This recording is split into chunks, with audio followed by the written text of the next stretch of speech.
Hi అండి. ఈ vlog వచ్చి మొన్న సండే రోజుదండి. బల్కంపేటలో మా అత్త వాళ్ళ కూతురు వాళ్ళు బోనం తీశారనమాట. సో, అందరం కలిసి వెళ్ళాం అక్కడికి. మేము అక్కడ ఒక రూమ్ తీసుకొని టెంపుల్ దగ్గరలో బోనం రెడీ చేసి, పరమాన్నం ప్రిపేర్ చేసి, రెడీ అయ్యి బోనం తీశారండి. ఆ రోజు సండే కదా చాలా రష్ ఉండే. ఇప్పుడు ఇంకేముంది, హాలిడేస్ కదా, చాలా ఘోరం ఉండే అనమాట. ఇక్కడ శివశక్తి వాళ్ళు బోనం ఎత్తుకొని చాలా బాగా డ్యాన్స్ చేస్తున్నారండి. డప్పుల సప్పుల మధ్యలో బోనం తీశారు. చాలా సంతోషంగా బోనం ఎక్కించారు. బల్కంపేట ఎల్లమ్మ తల్లికి జై. చాలా బాగుంటుందండి. అమ్మవారైతే నాకు చాలా నచ్చుతుంది. కానీ ఆ రోజు మాత్రం సండే కాబట్టి చాలా క్రౌడ్ ఉండేనండి. వీడియో అయితే అలో చేయలేదు. అక్కడ మేము మంచిగా దర్శనం చేసుకొని ఇంకా రూమ్కి అయితే వచ్చేసాము. మా అత్త కూతురు, మా కజిన్ పసుబొట్టు ఇచ్చేసింది అందరికీ. ఇక్కడైతే స్టే చేయడానికి రూమ్స్ ఇస్తారండి. ఈ ఆటను కట్ చేసుకొని వచ్చి ఇక్కడే భోజనాలు ప్రిపేర్ చేశారనమాట. రిలేటివ్స్ అందరు వచ్చారు.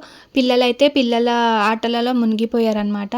దావత్ అన్నప్పుడు మందు, కీన్సికట్ అన్నీ ఉంటాయి కదా అండి. అందరం అన్నం తినేసి హ్యాపీగా కూర్చొని ముచ్చట్లు పెట్టుకుంటున్నాము. ఇలాంటి అకేషన్స్ వచ్చినప్పుడేనండి అందరు గ్యాదర్ అయ్యి కలుసుకునేది. చాలా హ్యాపీగా అనిపిస్తుంది. ఇలాంటి మూమెంట్స్ మళ్ళీ రావు. చాలా బాగా ఎంజాయ్ చేసాము ఆ రోజు. మీకు ఎలా అనిపిస్తుంది ఇలా గెట్ టుగెదర్ అయినప్పుడు, కలుసుకున్నప్పుడు రిలేటివ్స్ని, కజిన్స్ని? మీరు ఎలా ఎంజాయ్ చేస్తారు నాతో కామెంట్ సెక్షన్స్లో మెన్షన్ చేయండి. Follow for more videos. Bye.